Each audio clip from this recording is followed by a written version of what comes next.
poem I wrote for all the men who are willing to rise up and all the women who are willing to be there and support it. As she peers into his eyes, her claws emerge from the softness of her fingertips, reforming the wood of the bench she sits perched upon. The sharp points of her claws reduce the once heavy, uniform piece of wood into broken slivers underneath her. She breathes heavy, slow, and deep. Her nostrils flare ever so slightly with each breath, reminding him he is lucky for every breath she allows him to take next. He begins to squirm, retract, avoid. She sits quietly, rhythmically twitching her tail. The challenge is delivered. Rise up. He continues to evade and speak from that rather delicious ego of his. She had oftentimes thought of devouring it in all its red juiciness.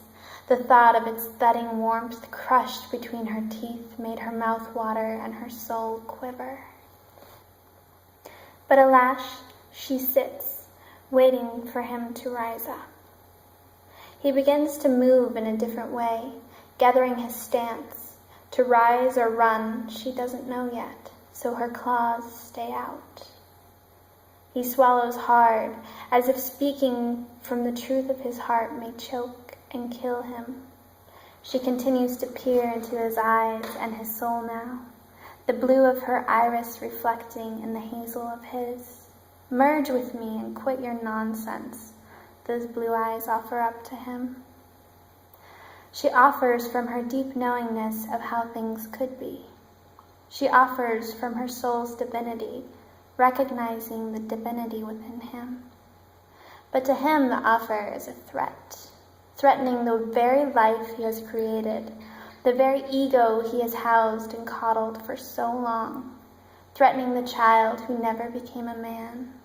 The idea of it shakes him to his core, but there is something about her that invites him to rise up. Is it an invitation to his own demise or the gates of heaven? Both, she tells him, with the ocean in her eyes. For you, demise and heaven must coincide. He stands on weakened legs. The veil of confidence falls from his body, revealing his dull, brittle coat and the bony protrusions of his back and shoulders. She softens, claws retracting, eyes reforming from the slits of glimmering blue to their full, dazzling roundness. He peers into her, his eyes full of remorse. The liquid that fills them threatens to spill out, a salty waterfall dripping over his lower lid. He breathes a breath, not full of pride or justification, a true, soul-feeding, surrendering breath. She smiles, moving towards him to stand in support, as he remembers how to breathe again, remembers how to love again, remembers how to expand again, remembers how to honor again.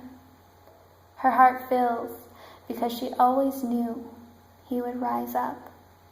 They will all rise up. They are all rising up.